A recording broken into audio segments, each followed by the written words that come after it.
Welcome बच्चों। जो हमारा चैप्टर चल रहा है वो है मेंसुरेशन, और उस मेंसुरेशन चैप्टर में हमारे पास में एक्सरसाइज 7.3 है, और उस एक्सरसाइज 7.3 के हमारे ये क्वेश्चंस बाकी थे, क्वेश्चन 11, 12 और 13। तो इनको एक एक करके हम यहाँ पर देखते हैं, ठीक है। तो देखो इसमें से, देखो यहाँ पर हमारे पास क्या है, 11, 12, 13। इसमें से हमने पहला ले लिया कौन सा, क्वेश्चन नंबर 11। अब देखो क्या कहता है ये question number 11। So the area of minor sector of circle.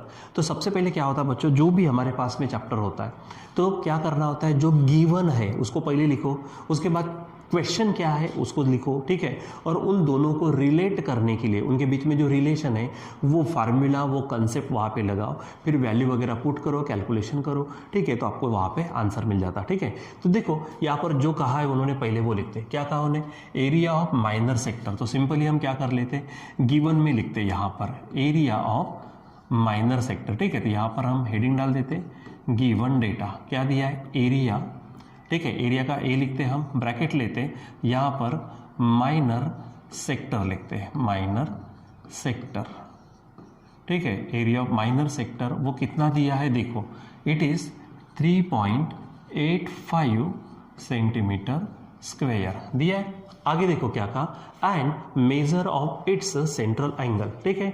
Central angle है तो हम उसको थीटा से बताते हैं, वो कितना दिया है, 36 डिग्री, ठीक है।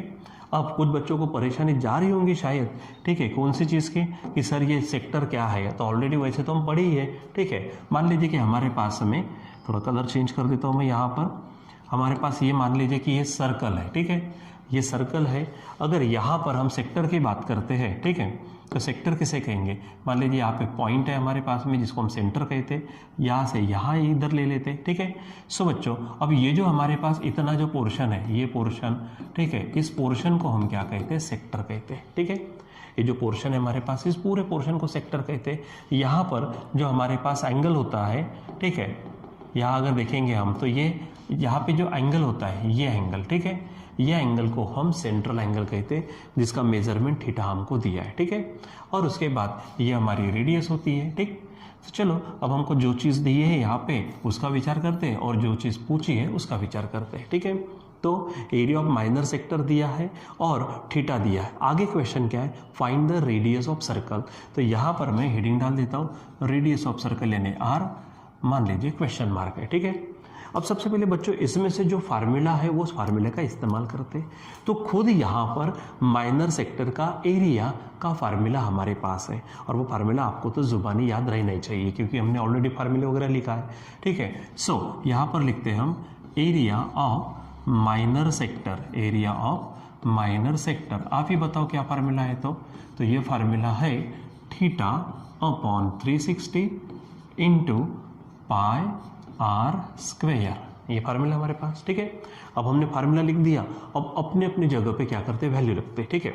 ये हमारे पास एरिया ऑफ माइनर सेक्टर है, जो कितना दिया है, it is 3.85 is equal to, ये देखो थीटा है, थीटा दिया आपको 36 और नीचे में क्या है 360 है, ठीक है, इंटू पाई की वैल्यू आपको मालूम है 22/7 रखना है, इंटू आर स्क्वेयर, तो आर हमको नहीं मालूम तो एज इट इज रखते हैं, बराबर। चलो अब इसको सॉल्व करते हैं, ये 3.85 हो गया इज इक्वल टू, देखो 36 1 जा 36, 36 कट जाएंगे यानी 1, यानी 36 10 जा बोल सकते हैं, ठीक है, इंटू ये 22/7 इंटू आर स्क्वेयर। फिर से आप इसको डिवाइड कर सकते हैं, 3.85 इज इक्वल टू, इसको 2 से इसको 2 से कर दो तो 2 11 जा, और ये बनेंगे 2 5 जा, ठीक है। और नीचे ऑलरेडी 7 है, आप इस तरह से लिख सकते हो, इंटू आर स्क्वेयर। अब आपको आर स्क्वेयर चाहिए तो बाकी सब मटेरियल इधर चला जाएगा, ठीक है। तो क्या होगा, देखो यहाँ पर ये 3.85 है, ठीक है। अब यहाँ पर जो 5 है डिनोमिनेटर में, ये ऊपर चले जाएंगे, 7 डिनोमिनेटर में, वो भी ऊपर चले जाएंगे, और यहाँ पे ऊपर में 11 है वो नीचे आ जाएगा, is equal to R square हो जाएगा। अब यहाँ पे आप सिंपली मल्टीप्लाई करो, देखो क्या होगा, 11 से इसको डिवाइड करो, सो 11 के टेबल में 3 नहीं आते हैं तो 11 0 जा होगा, फिर ये 38 बन गए, ठीक है। अब 11 3 जा, ये बनेंगे 33, इसमें से गए तो 5 बचेगा, और ये 5 तो 11 5 जा हो जाएगा, इनटू यहाँ पर आप करेंगे 7 5 ये भी 35 हो जाएंगे, is equal to R square, ऐसा हो जाएगा। ठीक है, अब आप सिंपली क्या करेंगे, इसको सॉल्व करेंगे। इसको बच्चों मैं ऐसा लिख सकता हूँ, देखो ये 35 है इंटू ये भी 35 है। यहाँ पर हम बोलते हैं ना पॉइंट गया रे गया, जीरो आया रे आया। अब पॉइंट ऊपर है तो जीरो नीचे आएगा। अब 2 घर के बाद पॉइंट है तो हम 1 पे 2 जीरो डाल देना। ठीक है, यानी हमारा काम फास्ट हो जाएगा ऐसा। ठीक है, चलो अब यहाँ पर क्या करते हैं, हम इसको थोड़ा सा इसको हटा देता हूँ मैं, ये हट गया, और यहाँ इसको थोड़ा सा सरका देते हैं इधर में। अब इसको सॉल्व कर लो। ठीक है, क्या चीज़ है यहाँ पर देख लीजिए आप, आर स्क्वायर है, हमको सिर्फ आर चाहिए, यानी क्या होगा, स्क्वायर गया रे गया, स्क्वायर रूट आया रे आया। ठीक है, ध्यान में रखना, यहाँ का स्क्वायर गायब करेंगे तो सामने वाले का क्या होगा, स्क्वायर रूट होगा। स्क्वायर गया रे गया, स्क्वायर रूट आया रे आया, यानी यहाँ पर हमारे पास होगा इधर में आर और सामने वाले का पूरा स्क्वायर रूट डाल दो, यानी 35 इंटू 35। ठीक है, और डिवाइडेड बाय क्या है 100। ठीक है, और अब यहाँ पर ये फाइनल होने जा रहा है तो आर देखो 35 डबल है तो उसमें से एक 35 बाहर आ जाएंगे, और 100 का स्क्वायर रूट है 10। सो फाइनली क्या होगा, आर इज इक्वल टू 10 से डिवाइड करो तो 10 3 जा। ठीक है, फिर बचे 5, पॉइंट दे दो, 5 के बनेंगे 50, 10 5 जा। और वैसे भी देखो जैसे यहाँ पर हमने क्या किया था, पॉइंट गया रे गया, जीरो आया रे आया 1 पे। ठीक है, तो यहाँ पे 1 पे जीरो है तो जीरो गया रे गया तो पॉइंट आया आया। यहाँ पे एक डिजिट के बाद है तो वहाँ पे यानी 1 0 तो एक डिजिट के बाद में क्या आएगा पॉइंट। ठीक है, ये सेंटीमीटर, और ये जो आर है बच्चों ये ही आपकी क्या है, रेडियस है। ठीक है, सो फाइनली आप यहाँ पर लिख दो क्या, रेडियस ऑफ सर्कल। क्या बोलेंगे आप यहाँ पर, रेडियस ऑफ सर्कल। ठीक है, तो इस प्रकार से आपको क्या करना होता है, हमको आंसर निकालना होता है। ठीक है, और ये आंसर आ गया 3.5 सेंटीमीटर। ठीक है, सो इस प्रकार से बच्चों आपको क्या करना है, जो भी चीज़ दी है उस चीज़ को सॉल्व करना होता है। ठीक है, चलो इसको थोड़ा सा मैं जो क्वेश्चन था हमारा उस क्वेश्चन के हिसाब से यहाँ पर अरेंज कर देता हूँ। ठीक है, ये इस तरह से हमारे पास में क्वेश्चन था। ठीक है, आप उसको अच्छे से देख सकते हो, ये गिवन है, इधर से सॉल्व करते करते हम फाइनली यहाँ तक पहुँचे। ठीक है, चलो नेक्स्ट क्वेश्चन है हमारे पास में, ये देखो यहाँ पे क्या कहा उन्होंने, यहाँ पर हमको ये डायग्राम दी हुई है। ठीक है, कौन सी डायग्राम दी हुई है हमको, ये जो क्वेश्चन है। ठीक है, इस क्वेश्चन में यहाँ पर आपको एक रेक्टेंगल नजर आ रहा है, फिर 3 पार्ट्स है एक्स वाई और जेड, इन 3 पार्ट को देखना है। और क्वेश्चन क्या कहता है, इन द फिगर, ये फिगर है हमारे पास, quadrilateral P Q R S is a rectangle. देखो पी क्यू आर एस ये क्या है, रेक्टेंगल है। आगे पी क्यू दिया उन्होंने कितना, 14 दिया, क्यू आर दिया 20। Find the area of the parts X Y Z, इनका क्या करना है, हमको एरिया निकालना है। ठीक है, तो चलो पहले तो इस फिगर को मैं थोड़ा साइड में कर लेता हूँ, ये फिगर हम यहाँ से इधर ले लेते हैं। ठीक है, चलो ये फिगर ले ली मैंने यहाँ पर, चलो यहाँ पर ये फिगर डाल देते, थोड़ा सा फिगर को मैं बड़ा बना देता हूँ। उसने जो जो कहा है वो लिख देते हैं। ठीक है, देखो यहाँ पर क्या कहा उसने, पी क्यू 14 है, तो ये जो पी क्यू है हमारे पास, ये हमारे पास में, थोड़ा मैं कलर चेंज कर देता हूँ ताकि पट से आपको वो दिखे। ठीक है, तो यहाँ पर ये पी क्यू हमको क्या दिया है 14, उसके बाद में क्यू आर है वो 21 है, तो क्यू आर यहाँ से यहाँ तक है पूरा, और वो कितना है 21 दिया है। ठीक है, अब बच्चों यहाँ पर ना एक यहाँ पर यहाँ इधर से एक ऐसा आर्क आया, इधर से आर्क आया, मान लीजिए पॉइंट हमारे पास, पॉइंट एक्चुअली क्यू पहले से है तो पी क्यू आर एस, ये पॉइंट को हम टी बोल देते हैं। ठीक है, इस पॉइंट को टी बोलेंगे। अब आप यहाँ पर चेक करो, यहाँ से क्या कहा उसने, ये रेक्टेंगल तो है, पी क्यू आर एस से रेक्टेंगल हो गया, पी क्यू 14 है, ये 14 है, और यहाँ से आर्क कैसे आया, तो बच्चों जब आर्क यहाँ से आएगा तो यहाँ से अगर विचार करते तो ये, ठीक है, और यहाँ पर विचार करते तो ये, ठीक है, एक तरह से पूरे सर्कल का अगर पार्ट विचार करते, ये अगर मान लीजिए आर्क है या फिर सर्कल का पार्ट है, ठीक है, तो ये क्यू टी और पी क्यू क्या बनेंगे, हमारी रेडियस। तो जो रेडियस सेम रहती है तो ये 14 होगा, तो इतना पार्ट भी क्या होगा हमारा 14, यानी क्यू टी भी क्या हो जाएगा 14 हो जाएगा। अब अगर बात करते हैं यहाँ पे तो टोटल क्यू आर, देखो टोटल क्यू आर कितना है 21 है, ये पूरा 21 है। 21 में से क्यू टी की बात करते हैं तो क्यू टी 14 दिया गया है, तो 21 में से 14 निकाल दो तो ये टी आर जो है वो हमारा कितना बन जाएगा 7 बन जाएगा। ठीक है, अब एक एक करके काम करते हैं। एक्स का निकालना है तो ये भी हमारी क्या है सेक्टर है, तो सेक्टर का फार्मूला यूज़ करेंगे। यहाँ पर ये भी सेक्टर है, उसका फार्मूला यूज़ करेंगे। और उसके बाद जेड निकालने के लिए, ये सेक्टर नहीं, ये थोड़ा सा अलग टाइप का है, तो हम पूरे quadrilateral P Q R S का क्या करेंगे, एरिया निकालेंगे और ये एक्स वाला और वाई वाला जो पार्ट है उनका एरिया माइनस कर देंगे। ठीक है, तो चलो काम को लिखते हैं। यहाँ पर चेक करो क्या क्या है। यहाँ पर सबसे पहले quadrilateral P Q R S क्या है, हमारा रेक्टेंगल है, तो लिख देते हैं यहाँ पर quadrilateral P Q R S is a rectangle. ये क्या है हमारे पास, रेक्टेंगल है। ठीक है, तो अब ये जो हमारे पास पी क्यू है ये हम बच्चों ब्रेड होंगे और ये थोड़ी ज़्यादा बड़ी साइड है तो ये लेंथ हो जाएंगे।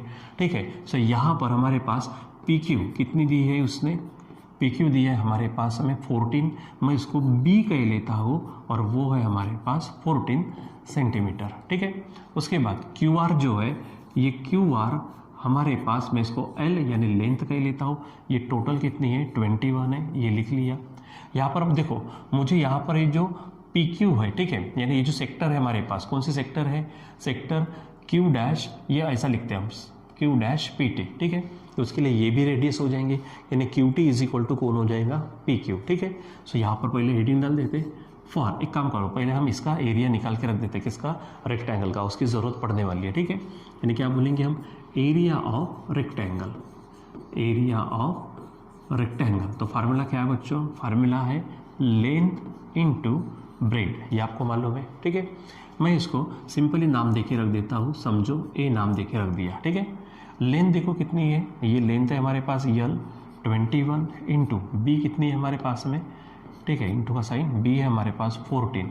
अब यहाँ पर हम ए निकालते तो ए इज इक्वल टू क्या होगा, तो 14 1 जा 14 बचे 1, 14 2 जा 28, 28 और 1 बनेंगे 29। ठीक है, तो इतना सेंटीमीटर स्क्वायर ये किसका एरिया हो गया, हमारे रेक्टेंगल का, इसकी ज़रूरत हमको पड़ेंगे। ठीक है, चलो अब इसको थोड़ा ऊपर कर लेता हूँ मैं यहाँ पर। ठीक है, और अब काम करते हैं, ये देखो ये जो सेक्टर है हमारे पास, इस सेक्टर की बात करते हैं, यानी क्या बोलेंगे, फॉर पार्ट, ठीक है, फॉर पार्ट एक्स। ठीक है, एक्स पार्ट के लिए काम करेंगे, किसके लिए काम करेंगे, एक्स पार्ट के लिए। ठीक है, सो यहाँ पर देखो क्योंकि हमारे पास ये रेक्टेंगल है तो उसका हर एंगल 90 रहेगा, यानी यहाँ पर हम बोलेंगे थीटा इज इक्वल टू क्या हो जाएगा, theta is equal to 90 degree. उसके बाद ये जो पी क्यू है और क्यू टी है ये हमारी रेडियस हो जाएंगे, तो मैं यहाँ पर लिख देता हूँ आर, जो रेडियस होंगी कितनी 14। ठीक है, ये सेंटीमीटर हो गया। और अब ये हमारा सेक्टर है तो सेक्टर का एरिया लगाते, ठीक है, यानी क्या बोलेंगे, area of sector, area of sector. ठीक है, क्या फार्मूला है, तो थीटा अपॉन 360। ठीक है, इसको अच्छे से लिखो, theta upon 360 into pi R square हो जाएगा। अब यहाँ पर एरिया, ठीक है, हाँ सेक्टर क्या है हमारा, ये एक्स पार्ट है, इसलिए मैं यहाँ पे हेडिंग डालता हूँ पार्ट एक्स करके। ठीक है, अब ये थीटा है तो थीटा कितना मिल गया है 90, नीचे में लिखेंगे हम 360। ठीक है, अब पाई की वैल्यू है 22/7 और आर स्क्वायर, तो आर है 14, तो 14 का स्क्वायर हो जाएगा। चलो इसको ऊपर लिखते हैं, इसको सॉल्व करते हैं। अभी देखो यहाँ पर क्या हो जाएगा, ये हमारे पास आएगा कितना, 19 1 जा और 19 4 जा, 91 जा 90, 94 जा 360। ठीक है, अब यहाँ पर हमारे पास है 22/7, यहाँ 14 डबल है, अब इसको इस तरह से लिख दीजिए। ठीक है, और सॉल्व करो। देखो इन दोनों को 2 से डिवाइड करेंगे तो 2 से डिवाइड करेंगे तो 22 का 11 होगा, 2 से डिवाइड करेंगे तो 2 होगा। ठीक है, इंटू ये 7, ये 14 को कट करेंगे यानी 2 बचेगा, इंटू ये 14 आएगा हमारे पास। अब ये 2 कट हो जाएगा, यहाँ पर बचेगा क्या 14 और 11, तो 14 1 जा 14। ठीक है, यहाँ पर थोड़ा सा मैं इसको नीचे लिख देता हूँ। ठीक है, तो 14 1 जा 14 बचेगा 1, फिर से 14 1 जा 14, 14 और 1 कितने बनेंगे 15, तो यहाँ पर हम लिखेंगे 15, इतना सेंटीमीटर स्क्वायर। सो ये क्या है बच्चों, हमारे पार्ट एक्स का क्या है, यहाँ पर लिखते हैं। ठीक है, एरिया ऑफ पार्ट एक्स। ठीक है, तो एरिया ऑफ पार्ट एक्स है हमारे पास में, तो इसका ये एरिया बन गया जो उन्होंने हमको पूछा था। ठीक है, यानी पार्ट एक्स का एरिया हमारे पास हो गया। अब इसी प्रकार देखो यहाँ पर हमारे पास पार्ट y चाहिए, वो भी हमारे पास क्या है, वो भी हमारा सेक्टर है, तो उसको सॉल्व करते हैं, यहाँ पे रख देते हैं इसके, ठीक है, ये हो जाएगा। अब पार्ट x के लिए y के लिए काम करते हैं, चलो पार्ट y के लिए काम करते हैं तो क्या हो जाएगा, ठीक है, यहाँ हेडिंग डाल देता हूँ मैं फिर से, फॉर पार्ट कोण y, ठीक है। तो यहाँ पर फिर से अब देखो ये 90 हो जाएगा एंगल, यानी यहाँ पर थीटा फिर से 90, ठीक है। लेकिन अब बात करते हैं हमारे पास ये जो r है वो 7 हो गई, तो 7 कैसे आ गई, तो ये TR है, तो पूरे QR में से QT को माइनस करी, ठीक है, यानी R इज इक्वल टू क्या है, R is equal to TR कैसे मिली, तो पूरा कौन है QR माइनस उसमें से क्या किया हमने QT माइनस कर दिया, यानी QR टोटल 21 है और QT हमारे पास कितनी, ठीक है, QT हमारे पास 14, ठीक है, इसीलिए R बन गई हमारे पास में 7 सेंटीमीटर, ठीक है। अब ऑलरेडी हमने एरिया ऑफ सेक्टर का फार्मूला लिखा है, तो अब डायरेक्ट काम करेंगे, क्या बोलेंगे यहाँ पर हम, एरिया ऑफ पार्ट, कौन सा पार्ट है वो, y है, इज इक्वल टू, तो क्या यही फार्मूला है, थीटा अपॉन 360, तो थीटा कितना है फिर से 90 अपॉन 360 इंटू पाई की वैल्यू फिर से 22, यहाँ पर 22 अपॉन 7 लगा देते इंटू आर स्क्वेयर है, तो यहाँ पर आर क्या है हमारे पास 7 उसका स्क्वायर, ठीक है। सॉल्व करो, 91 जा 90, 94 जा होगा, यहाँ पर 22, ठीक है, इंटू यहाँ पे 2 बार 7 है, एक बार 7 कट हो जाएगा, ठीक है।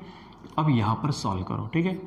सो क्या हो जाएगा, इसको 2 से डिवाइड करेंगे तो 11, ये 7 होगा, ठीक है, इसको हम 7 लिखेंगे और इसको 2 से डिवाइड कर दो तो क्या होगा, ये 77 अपॉन 2, ठीक है। अब फाइनल यहाँ पर लिखते हैं हम, क्या लिखेंगे यहाँ पर हम फाइनल,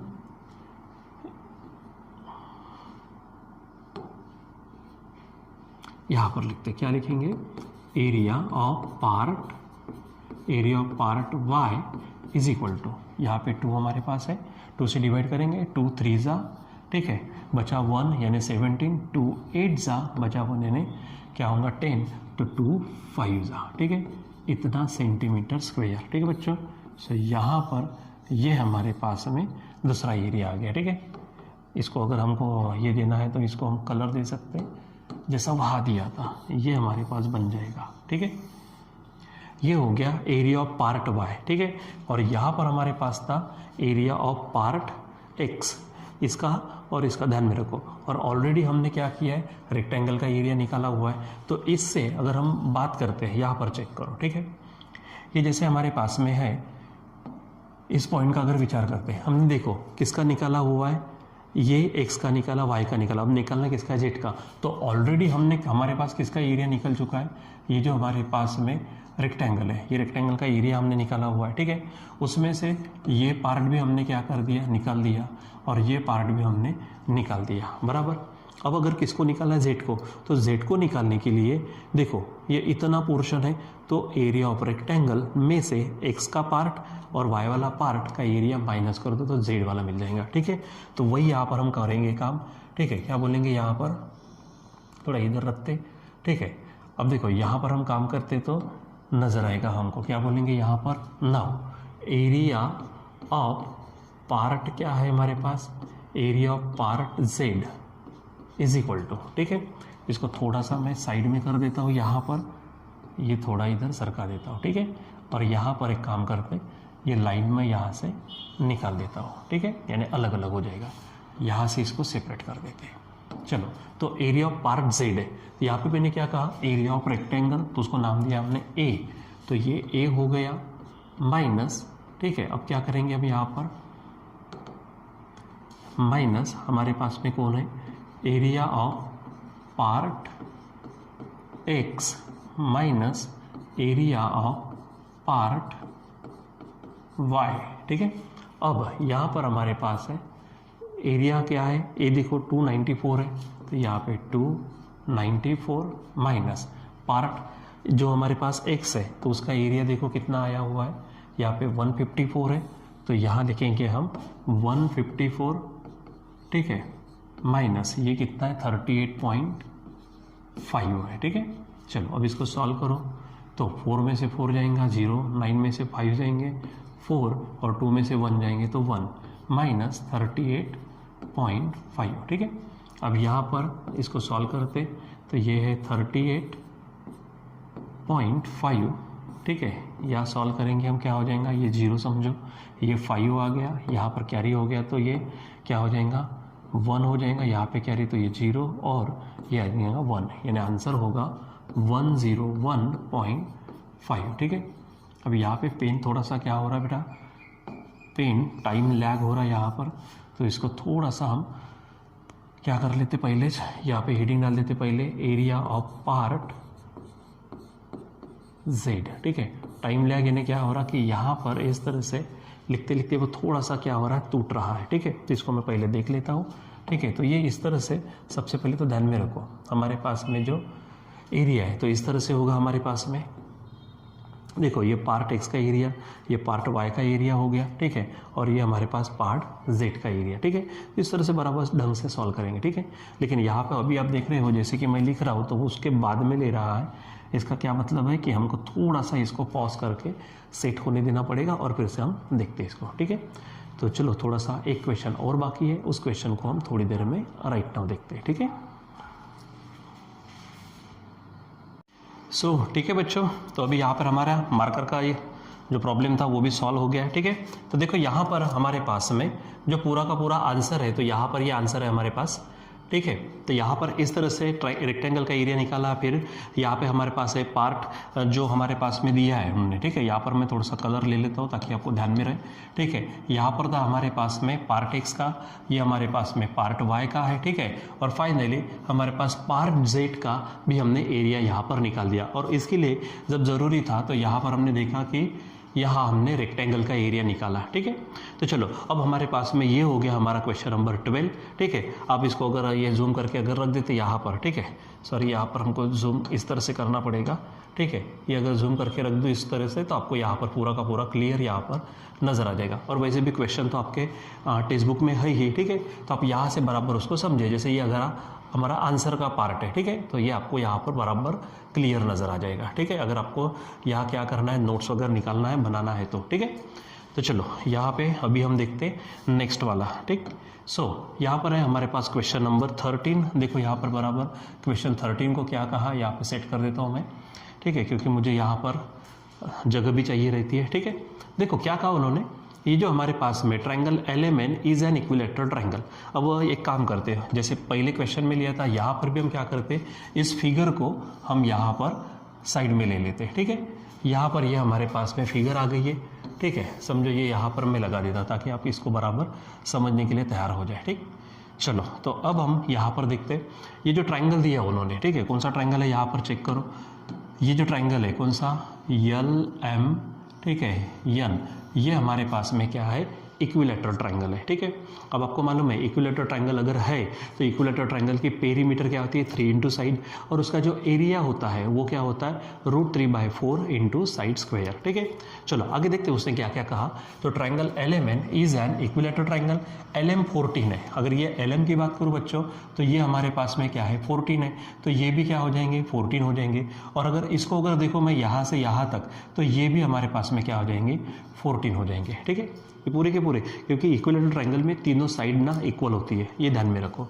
चलो आगे क्या कहा, as shown in figure 3 sectors are drawn with vertices as centres. ठीक है, यानी ये ट्रायंगल के जो वर्टाइसेस है, जैसे ये वर्टेक्स है, यहाँ पर ये वर्टेक्स है, यहाँ पे ये वर्टेक्स है, तो ये कुछ सेंटर समझकर देखो, यहाँ से अगर बात करते तो ये यहाँ पर क्या किया उन्होंने, एक सेक्टर निकाली, सेंटर ये होगा। ठीक है, यहाँ से अगर देखते तो ये हमारे पास में क्या आ जाएंगे, सेक्टर, और यहाँ से देखेंगे तो ये सेक्टर हो जाएंगे, इतना पोर्शन। ठीक है, तो यहाँ पर 1 2 3 ऐसे 3 सेक्टर्स है वहाँ पर।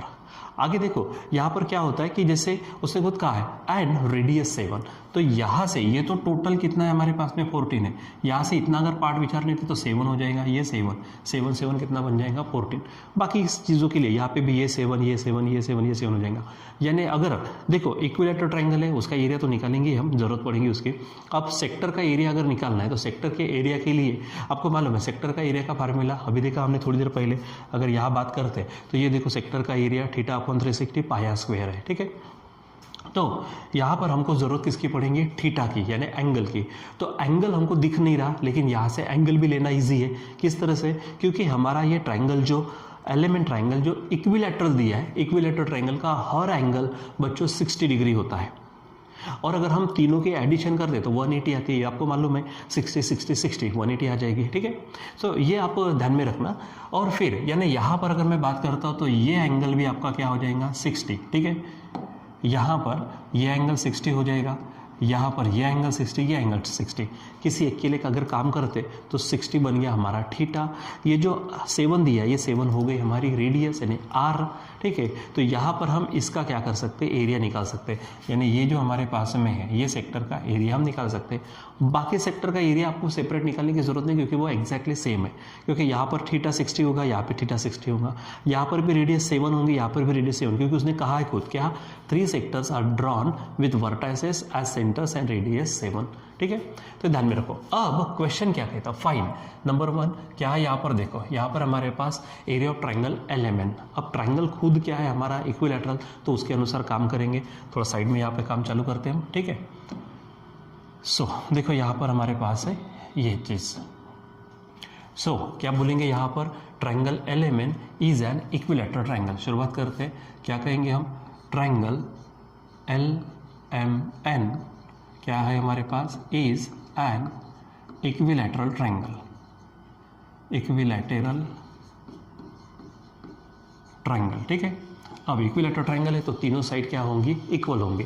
यानी कौन कौन, LM, MN और LN लिख लेते, क्या हो जाएगा, LM is equal to MN is equal to कौन होंगी, LN। और ये पूरे के पूरे कितनी दी है, 14 सेंटीमीटर लिख लिया। अब हम ये साइड हो गई। अब हमको क्या चाहिए, इसका एरिया, क्योंकि पहला ही क्वेश्चन कहा उसने निकालो, तो यहाँ पर निकालते हैं हम पहला area of equilateral triangle. Area को लिख लो ऐसा, ब्रैकेट में ले लो, और यहाँ पर आप सिंपली इक्विलैटरल ट्रायंगल हेडिंग डाल दीजिए, area of equilateral triangle. Formula क्या कहता, √3/4 इंटू, यहाँ पर लिखेंगे हम साइड का स्क्वायर, ये हमारे पास फार्मूला है, ठीक है। अब ये एरिया का ए एज इट इज ब्रैकेट लिखो, इक्विलैटरल ट्रायंगल, ट्रायंगल का नाम क्या है, LMN, तो हम लिखेंगे ट्रायंगल LMN, ठीक है, इज इक्वल टू, यहाँ पर √3 है बच्चों, √3 की वैल्यू आपको मालूम है, डायरेक्ट रख देते, 1.732 बेसिक में लिख के दी है, ये 4 है इंटू साइड स्क्वायर। अब यहाँ पे साइड देखो 14 है, तो यहाँ पे क्या होगा, 14 का स्क्वायर, ठीक है। सॉल्व करना शुरू कर दो, क्या होगा यहाँ पर 1.732 इंटू 14 का स्क्वायर बनेगा 196/4, ठीक है। सॉल्व करते हैं, 1.732 इंटू 4 से डिवाइड करो तो 4 4 जा, ये बनेगा 16, बचेंगे 3 यानी 36, तो यहाँ पर आ जाएगा 4 9 जा, ठीक है। और अब यहाँ पर सिंपली आप क्या करो, यहाँ पे मल्टीप्लाई करो, उसके लिए आप रफ में सॉल्व कर सकते हो। देखो 1.732 है इंटू 49 है, तो पहले 9 का टेबल, 9 2 जा 18, कैरी 1, 9 3 जा 27 और 1 28, ठीक है, कैरी 2, 9 7 जा 63 और 2 65, बचेंगे 6, 9 1 जा 9, 9 और 6 बनेंगे 15, ठीक है। 3 डिजिट के बाद पॉइंट दे दो, यहाँ पर एक आप 0 ले लो, ठीक है। अब 4 से 4 2 जा 8 होगा, ठीक है, 4 3 जा 12, कैरी 1, 4 7 जा 20, 4 7 जा क्या होगा 28, ठीक है, 28 और 1 बन जाएंगे 29, बचेंगे 2 और 4 1 जा 4, 4 और 1 2 कितने होंगे 6 हो जाएंगे यहाँ पर, ठीक है। इनके एडिशन कर दो तो ये होगा 8, ये 16, कैरी आया तो ये बनेगा 8, ठीक है। उसके बाद में ये हमारे पास में बन जाएगा 4, ठीक है, यहाँ पर अगर देते तो ये बन जाएगा, ठीक है। तो आप यहाँ पर लिखेंगे 84 पॉइंट, अब यहाँ पे 2 डिजिट को रख दो और ये 5 से ज़्यादा है तो इसमें एक ऐड कर दो, ये 7 हो जाएगा, यानी 87 सेंटीमीटर स्क्वायर, ठीक है। क्या चीज़ है ये हमारे पास, एरिया ऑफ ट्रायंगल LMN, ठीक है, ये बन जाएगा। या इसको मैं क्या कर देता हूँ, पैक कर देता हूँ, ठीक है। तो यहाँ पर ये हो जाएगा हमारा एरिया ऑफ ट्रायंगल, ठीक है, ये हो गया। अब आगे क्या करते हैं, इसको थोड़ा सा हटा देता हूँ मैं, जो पूछा है उन्होंने उनका काम करते हैं, ठीक है। चलो अब सेकंड क्या है, area of any one of the sector, किसी एक सेक्टर का क्या करना है, एरिया निकालना है, ठीक है। किसी भी एक सेक्टर का एरिया निकाल दो। तो थोड़ा सा इसको मैं ऊपर लेके जाता हूँ, ठीक है। चलो इसको सरका देता हूँ यहाँ पर, और अभी हम देखते हैं क्या क्या जो पूछा वो, ठीक है, क्या पूछा है, एरिया ऑफ सेक्टर। तो सेक्टर के लिए, ठीक है, यहाँ पर क्या बात करेंगे कि ये जो एंगल LMN है ये क्या हो जाएंगे 60 डिग्री। क्यों? क्योंकि ट्रायंगल इक्विलैटरल है, इक्विलैटरल ट्रायंगल के हर एंगल 60 का रहता है, ठीक है। नाउ क्या बोलेंगे, नाउ यहाँ पर ले लेते theta is equal to angle L is equal to, आप डायरेक्ट लिख सकते हो 60 डिग्री। कारण क्या है, angle of equilateral triangle, short में लिख देता हूँ मैं यहाँ पर इक्विलैटरल ट्रायंगल का एंगल कितना है 60 डिग्री, ठीक है। अच्छा, यहाँ पे रेडियस कितनी दी है, आर हमारे पास है 7 सेंटीमीटर, वो लिख लिया, ठीक है। अब एरिया ऑफ सेक्टर का फार्मूला लगा दो यहाँ पर। सो फटाफट क्या हो जाएगा, एरिया ऑफ सेक्टर, ठीक है। तो एरिया ऑफ सेक्टर फार्मूला क्या है, theta upon 360 into pi R square, ठीक है। चलो अब हम क्या करते, area of any one of the sector का, तो डायरेक्ट यहाँ पर काम कर देते। तो यहाँ थीटा, तो थीटा कितना है हमारे पास में, देखो ये 60 हो गया, नीचे में 360 है, पाई की वैल्यू आप यहाँ पर 3.14 के एवज में 22/7 डाल दो, आर स्क्वायर है तो आर यहाँ पर कितना है 7, उसका स्क्वायर, ठीक है। चलो ये क्या हो जाएगा, 0 0 कटेगा, 6 1 जा 6, 6 6 जा 36, ठीक है। यहाँ पर ये 22, यहाँ पर 2 बार 7 है, एक बार 7 कट जाएगा, ये बचेगा। और 22 7 जा होगा 154/6, ठीक है। सो फाइनली यहाँ पर एरिया ऑफ, ठीक है, एरिया ऑफ सेक्टर, ठीक है, एरिया ऑफ सेक्टर यहाँ पे मैं लिख देता हूँ एरिया ऑफ 1 सेक्टर, ठीक है, एरिया ऑफ, ठीक है, 1 सेक्टर इज इक्वल टू, ठीक है। तो 6 से डिवाइड करो तो ये बनेगा 6 2 जा 12, बचेगी 3 यानी 34, तो 6 5 जा ये बन जाएंगे 30, बचेंगे 4, पॉइंट नहीं तो 40 हो गया, तो 6 6 जा 36, फिर बचेंगे 4, 40 हो जाएगा, 6 6 जा रिपीट होगा। तो एक काम करते हैं, ये 6 इसमें ऐड कर देते हैं, यानी यहाँ पर 7 लिख लेते हैं, ठीक है। यहाँ पर लिख लेता हूँ मैं डायरेक्ट 7 इतना सेंटीमीटर, यानी 1 कोई भी एक, ठीक है, यहाँ पर किसी एक सेक्टर का अगर एरिया बात करते तो कितना आ चुका है यहाँ पर इतना, ठीक है, ये हो गया, यानी ये हमारे पास में है, ये सेकंड क्वेश्चन है, ठीक है। चलो अब आगे क्या कहा था, total area of all 3 sectors. तो देखो एक किसी एक सेक्टर का निकाल दिया तो बाकी 2 का भी वैसा ही आएगा, यानी तीनों का एरिया सेम होगा। अब तीनों का साथ में निकालना है तो सिंपली इस एरिया को आप क्या कर दो, मल्टीप्लाई कर दो, ठीक है। यानी यहाँ पर हम काम करेंगे सीधा, क्या कहा, थर्ड क्वेश्चन है हमारे पास में, थर्ड क्वेश्चन, इसको थोड़ा सा ऊपर ले लेते हैं। क्या बोलेंगे यहाँ पर, जो पूछा उसने क्या पूछा है, इसको नीचे रखो, ठीक है। देखो total area of all 3 sectors, ठीक है, तो यहाँ पर ले लेते total area of all 3 sectors, ठीक है। तो उसका टोटल एरिया, तो सिंपली आप 3 इंटू ऊपर में जो आई वैल्यू ना उसको मल्टीप्लाई कर दो, यानी area of 1 sector, area of 1 sector यानी एक सेक्टर का एरिया, उसको मल्टीप्लाई करो तो ये 3 इंटू कितना आया है 25.67, इसको क्या कर दो यहाँ पर सीधा मल्टीप्लाई, 3 7 जा यहाँ पर 7 चाहिए, 3 7 जा 21 होगा, बचेंगे 2, 3 6 जा 18, 18 और 2 बनेगा 20, बचेंगे फिर से 2, 3 5 जा 15, 15 और 2 बनेंगे 17, बचेगा 1, ठीक है, 3 2 जा 6, 6 और 1 बनेगा 7, ठीक है। यहाँ पर ये हो जाएगा। अब यहाँ पे 2 डिजिट के बाद पॉइंट है, यहाँ पे पॉइंट दे दो, इतना सेंटीमीटर स्क्वायर, ठीक है, ये ध्यान में रखो। तो ये हो गया हमारा टोटल एरिया ऑफ 3 सेक्टर्स, ठीक है। अब यहाँ पर आप देखो क्वेश्चन नंबर 4 क्या कहता, area of the shaded region, ठीक है। अब एरिया ऑफ शेडेड रीजन बच्चों देखो यहाँ पर अगर बात करते एरिया ऑफ शेडेड रीजन, तो ये जो पार्ट उन्होंने क्या किया है, शेडिंग किया है, तो यहाँ पर क्या है, ये पूरा ट्राइंगल, उसमें से ये और ये तीनों सेक्टर का एरिया माइनस कर दो तो आपको ये जो शेडेड पोर्शन दिख रहा है, यहाँ पे ये जो पूरा का पूरा यहाँ पे शेडेड पोर्शन है, इस पोर्शन का एरिया आप क्या कर सकते हो, निकाल सकते हो। यानी सिंपल क्या कहेंगे यहाँ पर हम, area of shaded portion is equal to क्या हो जाएगा, ठीक है।